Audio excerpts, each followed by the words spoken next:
Next method है हमारा income method.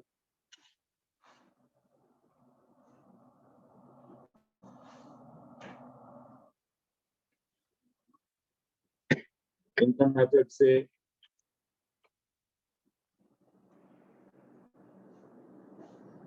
National को कैलकुलेट करने के लिए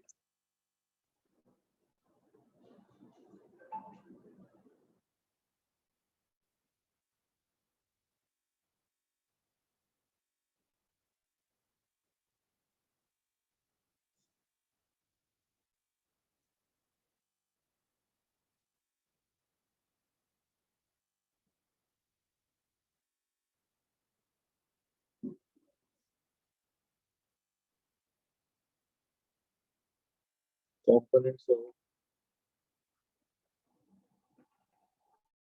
income method.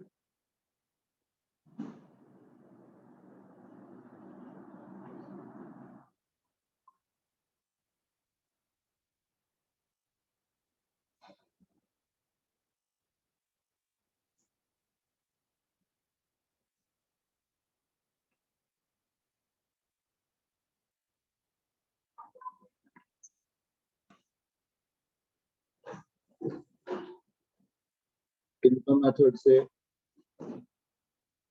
नेशनल को कैलकुलेट करने के लिए 3 कंपोनेंट्स होते हैं।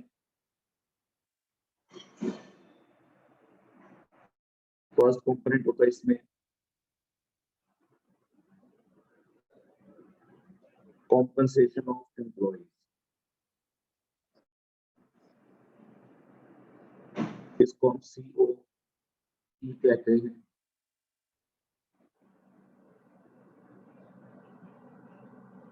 सेकेंड कंपोनेंट होता है हमारा operating surplus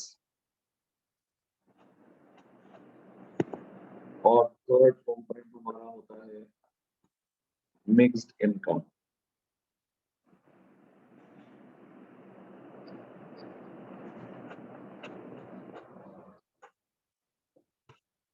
mixed income of self employed लेना होता है।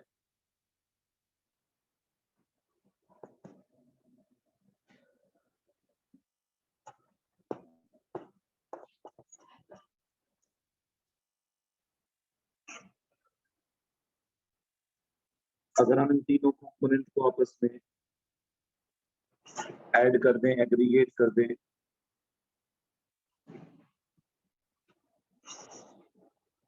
दोनों तो इन तीनों कंपोनेंट का जो सम टोटल है that gives the national income. लेकिन बट अभी एलोबरेशन बाकी है, तो इतना इजीली कंक्लूड मत कीजिए कि सिर्फ इतने कंपोनेंट ऐड होंगे और नेशनल इनकम आ जाएगी। Composition of employees, operating surplus और बिजनेस के कंपोनेंट्स होते हैं। कॉम्पोजिशन ऑफ एम्प्लॉयज के अंदर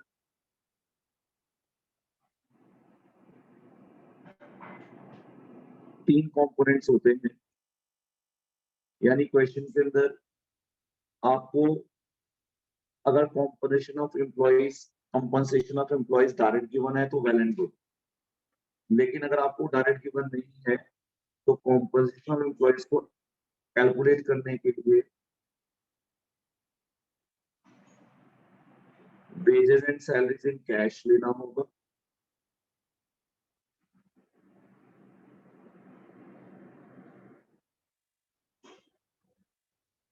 wages and salaries in kind लेना होगा। एंड जो wages and salary in cash है, इसमें आपको क्वेश्चन के अंदर बेसिक पे,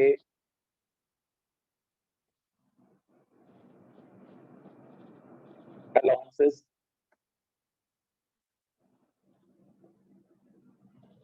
dearness allowance is one of the example of allowances. Allowances क्या होते हैं? Allowances apart from wage and salary, basic pay के अलावा आपको अलग से पेमेंट की जाती है, उन्हें हम अलाउंसेस कहते हैं। उसके एग्जाम्पल होते हैं डियरनेस अलाउंस। डियरनेस अलाउंस सबसे मेजर कंपोनेंट होता है सैलरी का। जब किसी भी जगह पर हम जॉब करते हैं तो वहां पर हमें रहते हुए जो भी महंगाई मीन्स जो भी, इसको हम हिंदी में कहते हैं महंगाई अलाउंस, यानी जब भी किसी पर्सन को सैलरी दी जाती है तो उसको बेसिक सैलरी के अलावा आपको आपके एम्प्लॉयर से डियरनेस अलाउंस के नाम से एक अलाउंस मिलता है, जिसको हम लोग महंगाई अलाउंस कहते हैं। इसी तरह से आपको क्वेश्चन में दिया हो सकता है ट्रैवलिंग अलाउंस आपको मिल रहा है, यानी अगर आप कहीं ट्रैवल कर रहे हैं उसके लिए आपको अलाउंस मिल रहा है। आप अपना मेडिकल ट्रीटमेंट करा रहे हैं तो आपको मेडिकल अलाउंस मिल रहा है, एक्सेट्रा। इस तरह के डिफरेंट अलाउंसेस होते हैं, वो सैलरी का पार्ट ही होते हैं। इसके बाद क्वेश्चन में लिखा हो सकता है बोनस, आपको बोनस मिल रहा है। तो ये बेसिक पे, DNS allowances, other allowances and bonus, यानी कुल मिलाकर कैश के फॉर्म में की गई कोई भी पेमेंट जो हम अपने, मतलब किसको मिलेगी, ये एम्प्लॉय को, यानी एम्प्लॉय को जॉब के दौरान इनमें से कोई भी पेमेंट मिलेगी तो आपकी कॉम्पनसेशन ऑफ एम्प्लॉयज है। इसके बाद कई बारी हम ये देखते हैं कि जो एम्प्लॉयज होते हैं उनको wages and salaries in kind मिलती है। काइंड का मतलब हो गया एमेनिटीज के फॉर्म में। एमेनिटीज का फॉर्म मतलब होता है सुविधा के रूप में।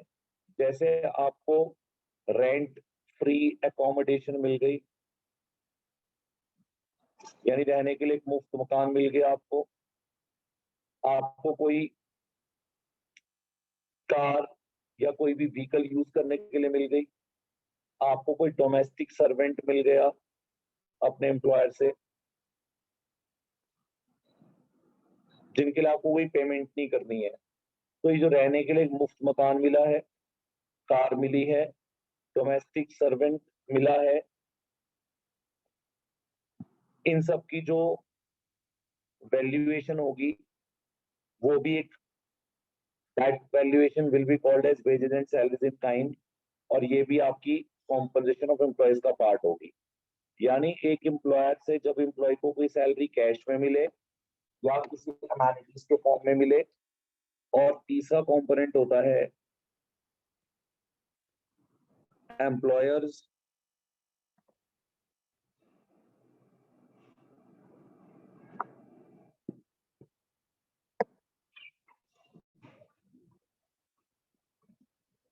contribution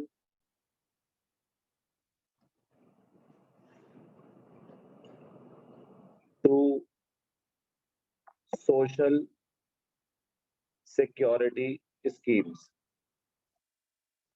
अब ये सोशल सिक्योरिटी स्कीम्स क्या होती हैं? जैसे कोई भी एम्प्लॉय जब जॉब करता है तो एम्प्लॉय के लिए गवर्नमेंट ऑफिस में एम्प्लॉय प्रोविडेंट फंड का अकाउंट खोला जाता है, जिसमें एम्प्लॉयर को कंट्रीब्यूशन देना होता है। थोड़ा बात को ध्यान से सुनेंगे, इसको हम शॉर्ट में ईपीएफ कहते हैं, एम्प्लॉयज प्रोविडेंट फंड। इस ईपीएफ के अंदर कुछ पैसा एम्प्लॉय की तनख्वाह में से जमा होता है, सैलरी में से, और कुछ पैसा एम्प्लॉयर जमा कराता है अपनी आउट ऑफ पॉकेट। तो जो एम्प्लॉय का कंट्रीब्यूशन है इस प्रोविडेंट फंड स्कीम के अंदर, वो तो एम्प्लॉय अपनी इस बेसिक पे में से ही दे रहा है, तो इसलिए इसको क्वेश्चन में इग्नोर कर देते हैं। इसको लेते नहीं है, लेकिन जो एम्प्लॉयर का कंट्रीब्यूशन है प्रोविडेंट फंड में उसको आपको लेना होगा। तो employers contribution to provident fund लेना है, एम्प्लॉय का कंट्रीब्यूशन नहीं लेना है। अब अगर आप इन तीनों को ऐड कर देंगे तो ये तीनों ऐड होकर के कॉम्पोजिशन ऑफ एम्प्लॉइज कहलाएंगे। Means wages and salaries in cash, wages and salaries in kind and employers contribution to social security schemes। अगर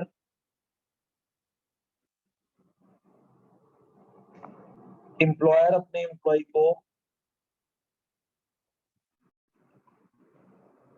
कोई भी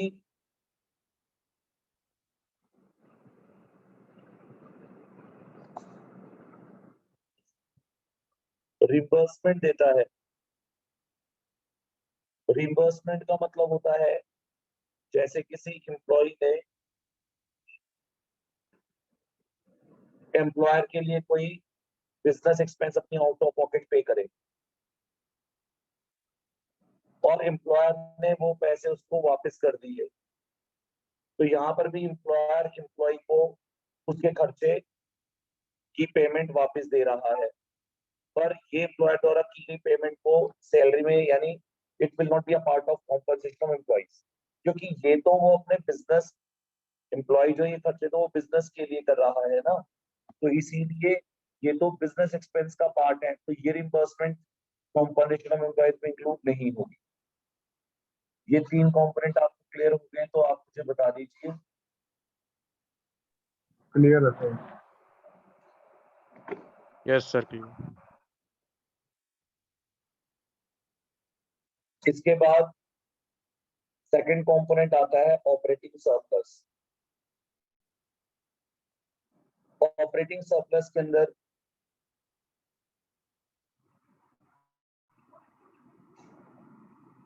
दो कंपोनेंट होते हैं, एक को हम कहते हैं इनकम फ्रॉम प्रॉपर्टी, दूसरे को हम कहते हैं इनकम फ्रॉम एंटरप्रेन्योरशिप।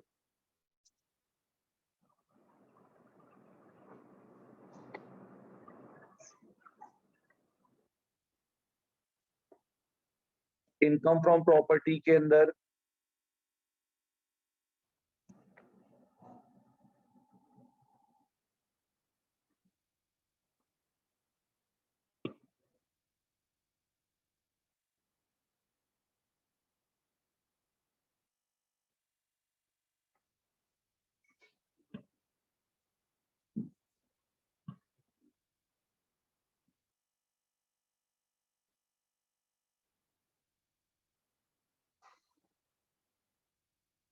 दो कंपोनेंट आते हैं, एक आता है किराया।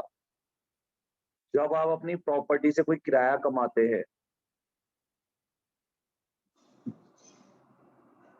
रेंट और प्रॉपर्टी कोई लीज पर देने से आपको रॉयल्टी मिलती है,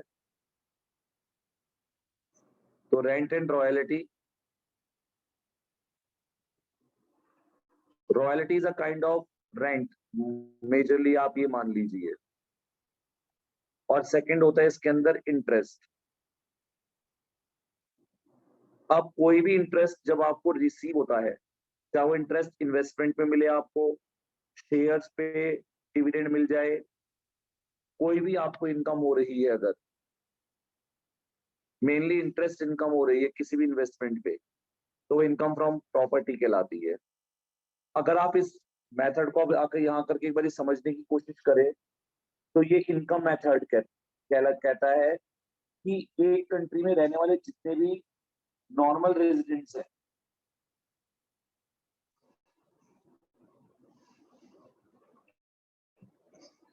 क्योंकि नेशनल इनकम नॉर्मल रेजिडेंट्स के पॉइंट ऑफ व्यू से निकाली जाती है, वो कह रहे तो एक कंट्री के रेजिडेंट्स को कहां से इनकम होगी, या तो वो एम्प्लॉइज होंगे, तो एक देश में रहने वाले जितने भी नागरिक हैं, रेजिडेंट है, सिटीजन नहीं, नागरिकता नहीं, सिटीजन, जो भी एक देश के निवासी हैं, रेजिडेंट हैं, वो या तो जॉब में होंगे तो उनको सैलरी मिलेगी, कॉम्पनसेशन ऑफ एम्प्लॉइज मिलेगा। अगर आप जॉब के अलावा जाएंगे तो अगर आपकी कोई प्रॉपर्टी तो आपको किराए से या रॉयल्टी से इंटरेस्ट इनकम होगी। और अगर आप एंटरप्रीन्योर है, एंटरप्रीन्योर का सिंपल मतलब है अगर आप किसी तरह का बिजनेस परस्यू करते हैं एज अ कॉर्पोरेट, तो आपको एंटरप्रीन्योरशिप से प्रॉफिट मिलेगा। और जब ये प्रॉफिट हम एक कॉर्पोरेट सेक्टर के लिए बात करते हैं तो कॉर्पोरेट सेक्टर के प्रॉफिट को हम 3 कंपोनेंट में डिवाइड करते हैं, क्योंकि जो कॉर्पोरेट्स का प्रॉफिट होता है वो या तो कुछ प्रॉफिट का जो कुछ भाग है वो कॉर्पोरेट टैक्स में स्पेंड किया जाता है, यानी हम बीइंग कॉर्पोरेट ओनर गवर्नमेंट को कॉर्पोरेट टैक्स पे करते हैं, शेयर होल्डर को डिविडेंड देते हैं, और बाकी बचा हुआ प्रॉफिट हम रिटेन्ड अर्निंग, सिंपल टर्म्स में कहें तो रिजर्व्स के फॉर्म में एक्यूमुलेट कर लेते हैं। यानी रिटेन्ड अर्निंग मतलब कॉर्पोरेट की savings, savings of corporate sector.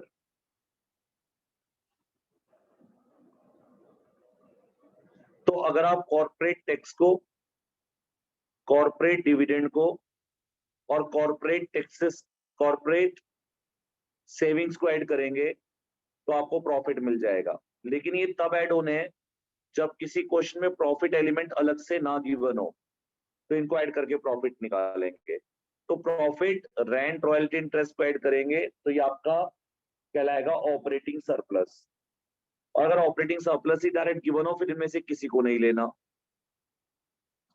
Mix income और सेल्फ एम्प्लॉयड्स में क्या होता है, जो लोग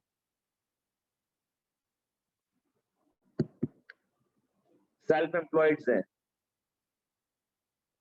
एक लॉयर, एक चार्टर्ड अकाउंटेंट, एक टीचर जो सेल्फ के लिए कोचिंग कर रहा है, ये सारे सेल्फ एम्प्लॉयड की कैटेगरी में है। तो जो भी सेल्फ मतलब कॉर्पोरेट के अलावा अगर मान लो आप बोलो कि सर कॉर्पोरेट सेक्टर तो ये हो गया, अब मान लो एक छोटा दुकानदार है, वो अपनी खुद की दुकान चलाता है, तो यहाँ पर मिक्स्ड, वो सेल्फ एम्प्लॉयड में आ जाएगा। एक डॉक्टर है, वो नौकरी नहीं करता, अपना क्लिनिक चलाता है, तो वो सेल्फ एम्प्लॉयड में आ जाएगा। तो छोटे मोटे बिजनेसमैन सेल्फ एम्प्लॉयड में आ जाते हैं। अब सेल्फ एम्प्लॉयड की जो इनकम होती है उसको मिक्स्ड इनकम क्यों कहते हैं? इनकम के 4 मेन सोर्स होते हैं, rent, interest, wages, profit. Rent के साथ रॉयल्टी आ गया, RR, rent and royalty. Interest आ गया, अभी मैंने बताया आपको। वेजेस हो गई, कॉम्पनसेशन ऑफ एम्प्लॉइज।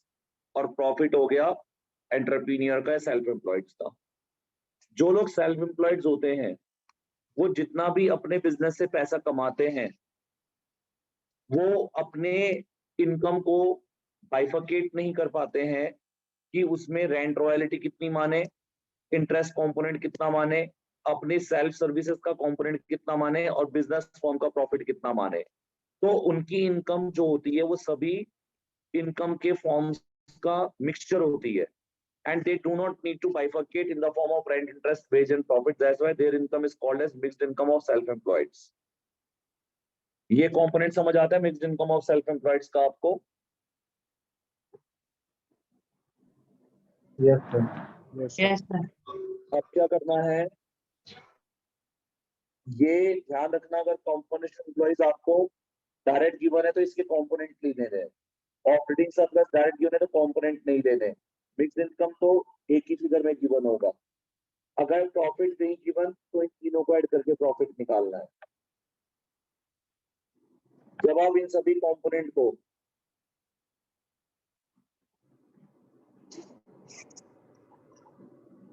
यानी ऑपरेटिंग सरप्लस को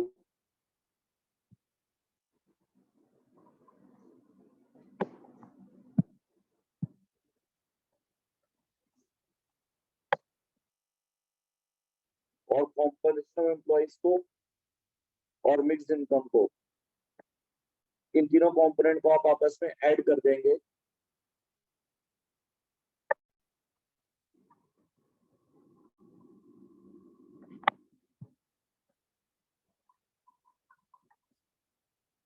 इन तीनों कंपोनेंट्स के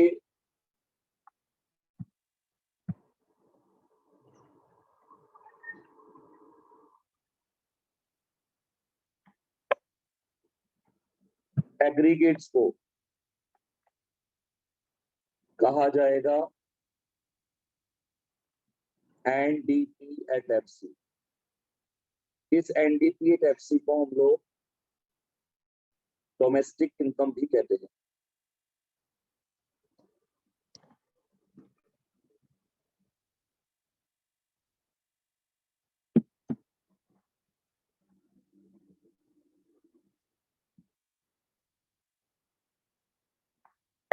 अब नेशनल इनकम निकालनी है तो नेशनल इनकम को हम कहते हैं NNP eight FC.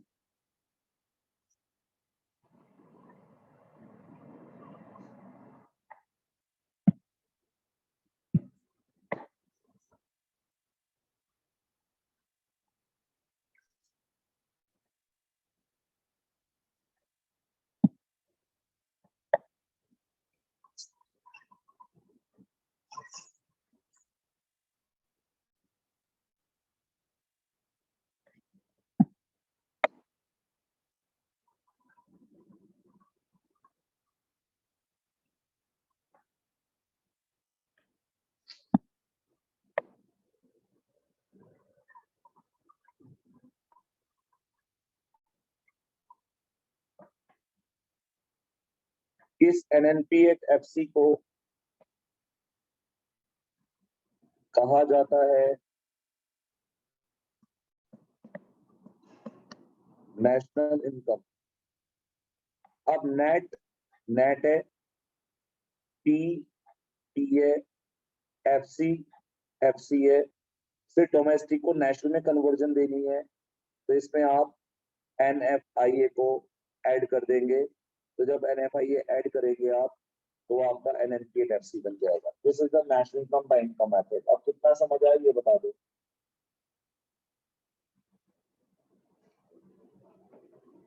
Sir clear है। सर आगे से आगे चलिए इसके बाद थर्ड और लास्ट मेथड करते हैं हम लोग, क्योंकि बहुत आसान होता है, इसमें कुछ करना नहीं होता, बस एडिशन सब्सट्रैक्शन है और कुछ भी नहीं है इसका ऐसा जो आपको बहुत डिफिकल्टी लेवल पे करना पड़ेगा।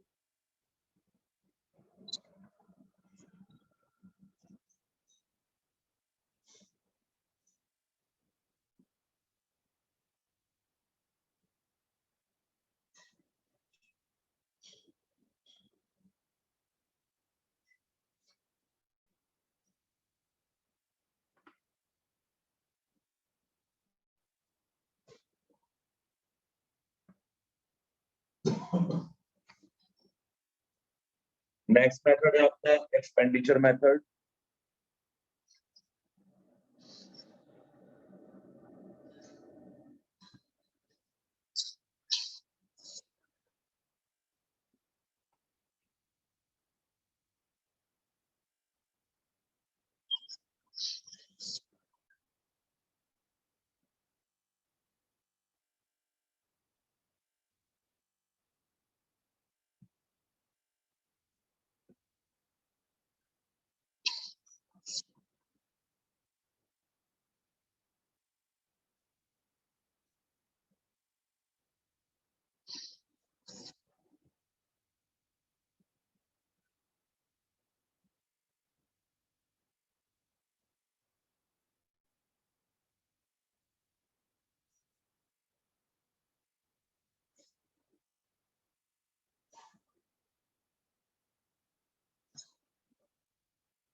Components of expenditure method.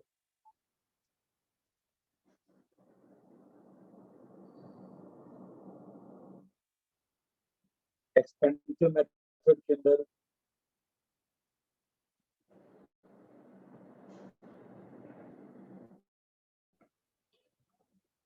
चार कंपोनेंट्स होते हैं।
फर्स्ट कंपोनेंट होता है हमारा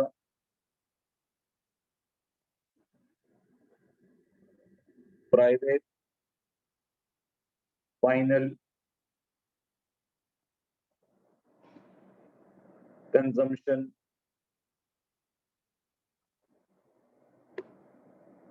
एक्सपेंडिचर। सेकंड होता है हमारा government final consumption expenditure. Third component होता है हमारा gross domestic capital formation. Fourth component होता है हमारा नेट एक्सपोर्ट्स। अब ये प्राइवेट फाइनल कंजम्पशन एक्सपेंडिचर और गवर्नमेंट फाइनल कंजम्पशन एक्सपेंडिचर क्या होता है? देखिए, जो भी कंट्री के नॉर्मल रेजिडेंट्स होते हैं, क्योंकि नेशनल इनकम नॉर्मल रेजिडेंट्स का कॉन्सेप्ट है, तो जो भी हमारे नॉर्मल रेजिडेंट्स होते हैं कंट्री के अंदर, वो अपनी सर्वाइवल को बनाए रखने के लिए कंजम्पशन एक्सपेंडिचर करते हैं। जैसे आप अपने घर में कंज्यूमेबल्स यूज करते हैं, राशन में आटा, दाल, चीनी, चावल एक्सेट्रा एक्सेट्रा, जितने भी हाउस होल्ड गुड्स है जो आप अपने घर में यूज करते हैं, उसको हम लोग हाउस होल्ड्स का फाइनल कंजम्पशन एक्सपेंडिचर कहते हैं।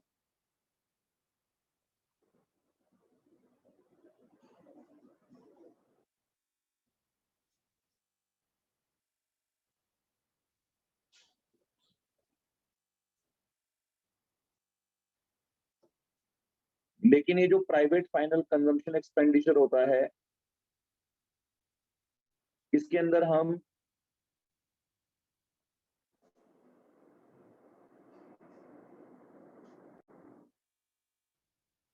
प्राइवेट फाइनल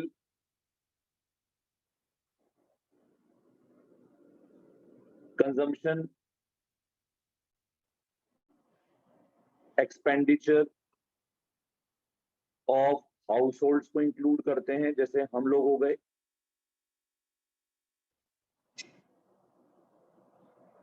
इसके अलावा आप लोगों ने ये सुना है कि कुछ नॉन प्रॉफिट इंस्टीट्यूशंस होते हैं जो गवर्नमेंट नहीं, प्राइवेट लोग रन करते हैं। तो प्राइवेट नॉन प्रॉफिट इंस्टीट्यूशंस, जिनको आप एनजीओस कहते हैं, उनका कंजम्पशन एक्सपेंडिचर। और याद रखिएगा, नॉन प्रॉफिट ऑर्गेनाइजेशन वो हैं जो हाउस होल्ड्स को सर्विस देते हैं, लोगों की बेनिफिट का काम करते हैं। ओल्ड एज होम्स हो गए, वुमेन एम्पावरमेंट के लिए हो गया, या एजुकेशन सेक्टर में private non profit organisation backward areas में एजुकेशन इम्पार्ट करती हैं, डिफरेंट प्रोग्राम्स रन करते हैं वो, या ग्रीनरी को इंक्रीज करने के लिए प्लांटेशन कैंपेनिंग करते हैं, जो पॉलिथीन्स हैं उनको रिमूव करने के लिए क्लीनिंग के डिफरेंट अभियान चलाते हैं। तो ये सारी non government private non government organisation है, इनका एक्सपेंडिचर भी कंजम्पशन एक्सपेंडिचर माना जाता है, क्योंकि ये हाउस होल्ड को ही सर्व कर रहे होते हैं। अगर आपको क्वेश्चन में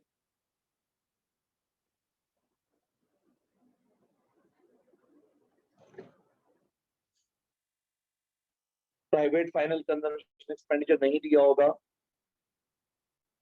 तो आपको private final consumption expenditure of house holds को जोड़ना है एंड ऑफ एनजीओस को जोड़ना है।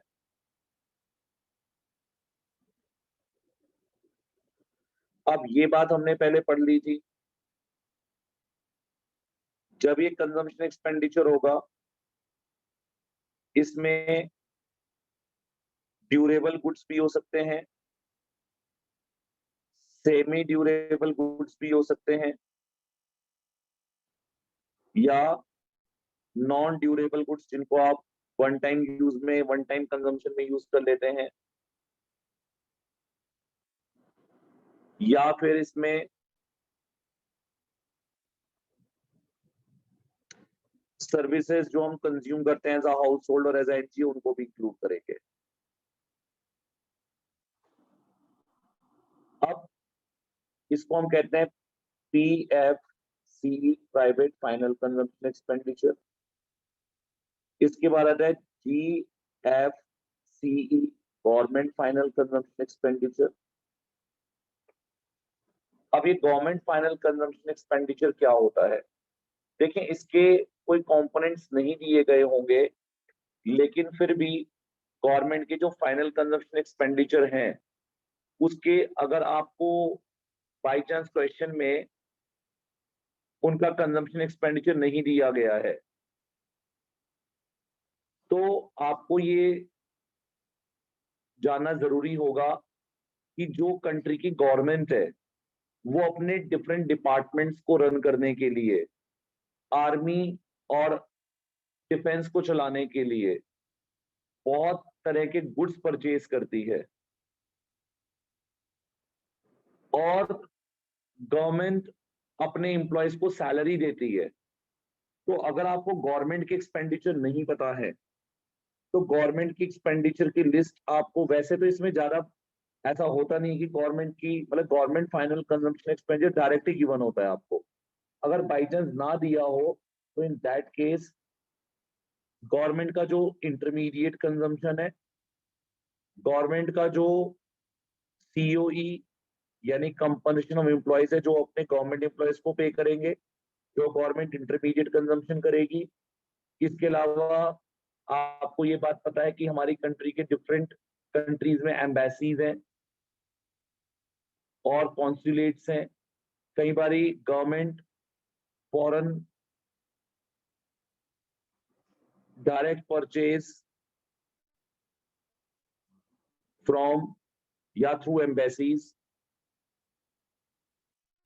अगर हमारी गवर्नमेंट कोई चीज इंपोर्ट करना चाहती है तो जो हमारी डिफरेंट कंट्रीज में एम्बेसीज हैं वो एम्बेसीज के थ्रू हम अपने सारे इंपोर्ट्स को, गवर्नमेंट के लिए परचेजेस को फाइनलाइज किया जाता है। और एक बात ये याद रखना है कि अगर गवर्नमेंट आपको, जैसे गवर्नमेंट हॉस्पिटल्स चल रहे हैं तो गवर्नमेंट हॉस्पिटल का खर्चा इंटरमीडिएट कंजम्पशन है गवर्नमेंट का, वहां के डॉक्टर्स को दी गई सैलरी, गवर्नमेंट एम्प्लॉयज को दी गई सैलरी है। लेकिन अगर गवर्नमेंट अपनी सर्विसेज के बदले इसमें से कोई भी अमाउंट चार्ज करती है, जैसे गवर्नमेंट अपनी डिपार्टमेंट से गुड्स एंड सर्विसेज बेचती है कंसेशनल रेट पे या बहुत नॉमिनल फीस पर, तो गवर्नमेंट ने जो भी अपनी गुड्स एंड सर्विस की सेल के लिए पैसा चार्ज करा होगा वो लेस हो जाएगा। पर ये बहुत रियलिस्टिक अप्रोच है, ये बहुत कम आता है। ये government final consumption expenditure almost directly दिया होता है। अब आ जाते हैं नेक्स्ट थर्ड कंपोनेंट पे, गवर्नमेंट डोमेस्टिक कैपिटल फॉर्मेशन। अब ये गवर्नमेंट डोमेस्टिक कैपिटल फॉर्मेशन क्या है, बात को थोड़ा ध्यान से सुनिएगा। इसके दो कंपोनेंट्स होंगे हमारे पास।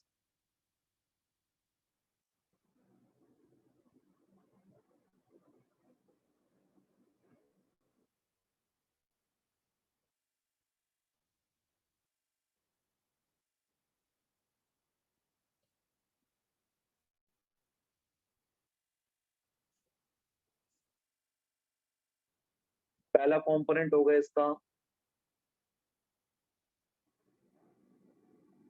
Gross fixed capital formation. आपको सुनकर थोड़ा ये डिफिकल्ट सी टर्म लगी, पर इतनी डिफिकल्ट टर्म कुछ नहीं है। ग्रॉस फिक्स्ड कैपिटल फॉर्मेशन का मतलब होता है कैपिटल फॉर्मेशन हमेशा फिक्स्ड एसेट्स होती है। तो जो बिजनेस यूनिट्स होती हैं वो ग्रॉस फिक्स्ड कैपिटल इन्वेस्टमेंट करती हैं। सिंपल टर्म में कहा जाए तो ये फिक्स्ड एसेट्स परचेज करती हैं। तो प्राइवेट सेक्टर जितनी भी फिक्स्ड एसेट्स खरीदता है, लैंड, बिल्डिंग, मशीनरी, इक्विपमेंट्स, ये सारी ग्रॉस फिक्स्ड कैपिटल फॉर्मेशन है, ग्रॉस फिक्स्ड कैपिटल इन्वेस्टमेंट है। इसके अलावा आप लोग और हम लोग अपने रहने के लिए मकान बनाते हैं अपने देश में रहते हुए, उसको कहा जाता है gross residential construction investment. Gross residential construction investment, रहने के लिए बनाए गए मकान एक देश के रेजिडेंट्स के द्वारा।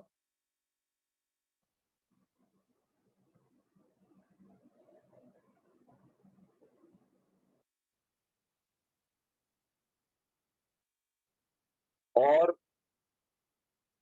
गवर्नमेंट के द्वारा जो काम किया जाता है कंस्ट्रक्शन का, उसको ग्रॉस पब्लिक इन्वेस्टमेंट कहती है। अब गवर्नमेंट अगर रोड्स बनवा दे, गवर्नमेंट अगर फ्लाईओवर्स बनवा दे, गवर्नमेंट अगर ब्रिज बनाए, डैम बनाए, कोई पावर प्रोजेक्ट लगा दे, ये सारे गवर्नमेंट की ग्रॉस पब्लिक इन्वेस्टमेंट है। ये रेजिडेंशियल कंस्ट्रक्शन है by the people of the country, और ये fixed asset purchase by corporates है। इन तीनों को मिला करके फिक्स्ड कैपिटल फॉर्मेशन का नाम दिया जाता है। दोबारा बोलो। नो सर, क्लियर है। No, sir.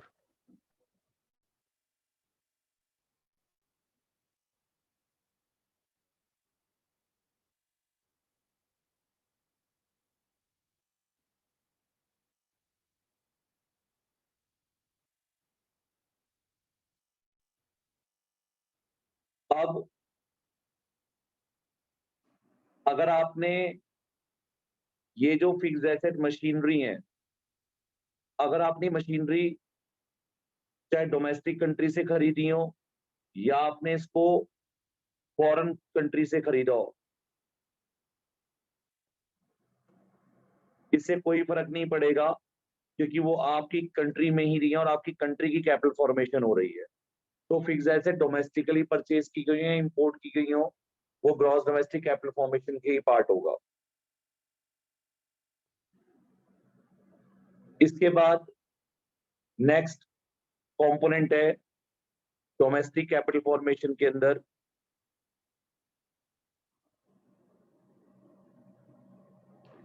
Change in stock. इसको हम लोग इन्वेंट्री इन्वेस्टमेंट भी कहते हैं। और इसको सिंपल टर्म में हम चेंज इन इन्वेंटरी सर भी एक कहते क्वेश्चन हैं। था मेरे को। क्या? सर एक क्वेश्चन था, अगर क्वेश्चन में दे रखा है कि नेट डोमेस्टिक कैपिटल फॉर्मेशन है तो फिर उसको चेंज करना है हमें पहले एक्सपेंडिचर मेथड में। क्या एक बार प्लीज रिपीट करना होगा? सर अगर क्वेश्चन में ग्रॉस डोमेस्टिक कैपिटल फॉर्मेशन की जगह नेट डोमेस्टिक कैपिटल फॉर्मेशन दे रखा है तो उसे चेंज करना होगा पहले और उसके बाद फॉर्मूला में नहीं, मैं इनपुट उस करना। बात पे आऊंगा, मैं उस बात पे आ रहा हूँ अभी।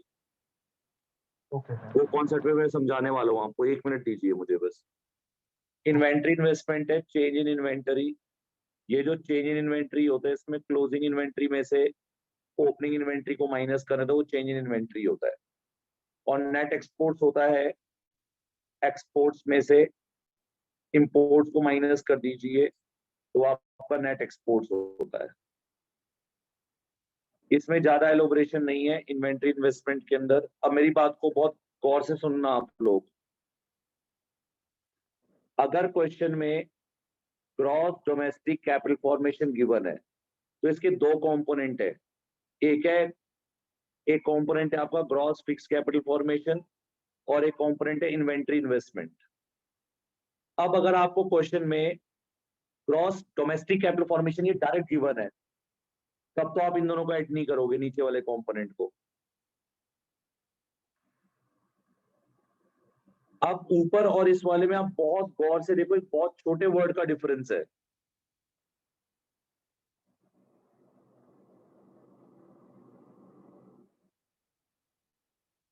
यहां पर लिखा है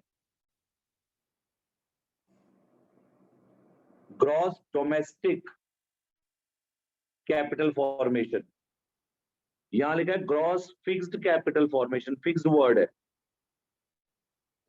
अगर क्वेश्चन में ग्रॉस डोमेस्टिक कैपिटल फॉर्मेशन आया तब तो आप उसको डायरेक्ट एज अ लेंगे कंपोनेंट, लेकिन ग्रॉस फिक्स्ड आया देन इन दैट केस आपको चेंज इन्वेंटरी दोनों को ऐड करना होगा, इन दोनों को आपस में, तब आपको जाकर के मिलेगा ग्रॉस डोमेस्टिक कैपिटल फॉर्मेशन। ये याद रखना, फिक्स्ड वर्ड अगर आ गया तो फिर आपको इन्वेंटरी इन्वेस्टमेंट को भी ऐड करना है, then that will contribute to the gross domestic capital formation, that will become GDCF। Clear है ये? अभी Yes, कितेश sir. में अभी इस बात पे मैं आ रहा हूँ, ग्रॉस वाली बात पे मैं आ रहा हूँ, एक बार मेरी बात को सुने आप अब ध्यान से। जब आप इन चारों कंपोनेंट को ऐड कर लेंगे, प्राइवेट फाइनल कंजम्पशन एक्सपेंडिचर को, गवर्नमेंट फाइनल कंजम्पशन एक्सपेंडिचर को, ग्रॉस डोमेस्टिक कैपिटल फॉर्मेशन को और नेट एक्सपोर्ट्स को,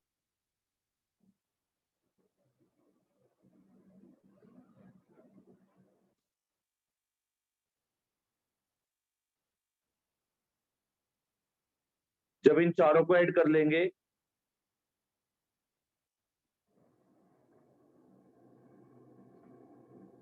तो वो इस मेथड के अंदर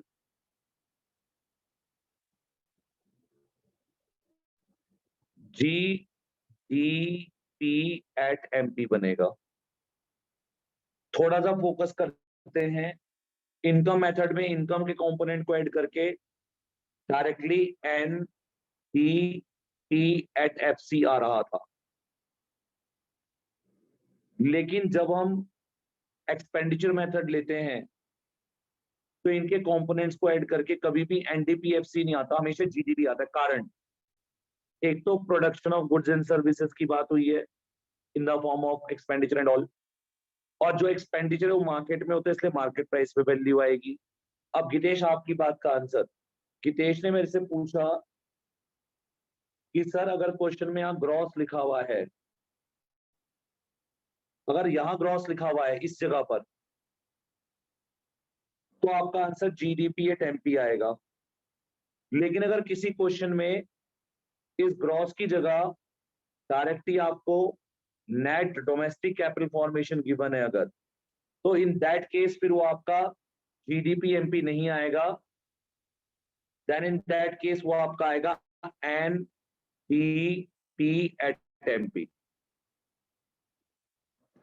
तो क्वेश्चन में बड़ी सावधानी से देख लेना है कि अगर नेट डोमेस्टिक कैपिटल फॉर्मेशन है यहां पर ग्रॉस की जगह नेट है, तो आंसर एनडीपी एट एमपी आएगा।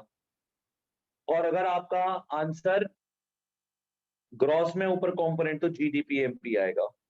तो गितेश यहाँ कन्वर्जन करने की जरूरत नहीं है आपको कि आप उसको नेट से क्या लाओगे ग्रॉस पे तो आप डेप्रिसिएशन ऐड कर दोगे, ऐसा कुछ नहीं करना आपको। दोबारा बोलूं? नो सर, क्लियर है। तो ये देख लेना, अगर नेट डोमेस्टिक कैपिटल फॉर्मेशन है तो एनडीपी एमपी आएगा, अगर ग्रॉस है तो जीडीपी एमपी आएगा। अब जीडीपी एमपी को कन्वर्जन लेना है और नेशनल इनकम निकालनी है।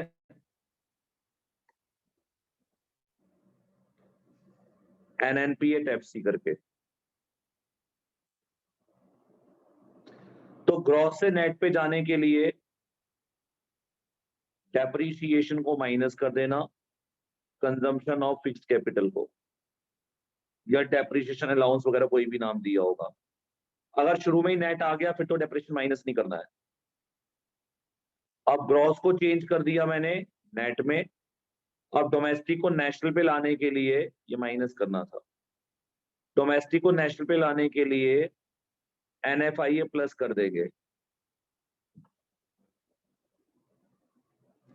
अब एमपी को एफसी पे लाना है तो इसकी कन्वर्जन के लिए नेट इनडायरेक्ट टैक्सेस माइनस कर देंगे, तो ये आपका एनएनपी एट एफसी बन जाएगा।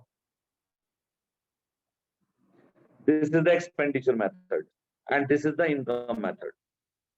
अब कितने समझ आए दोनों मेथड्स? सर क्लियर है। क्लियर है। Yes, sir, clear.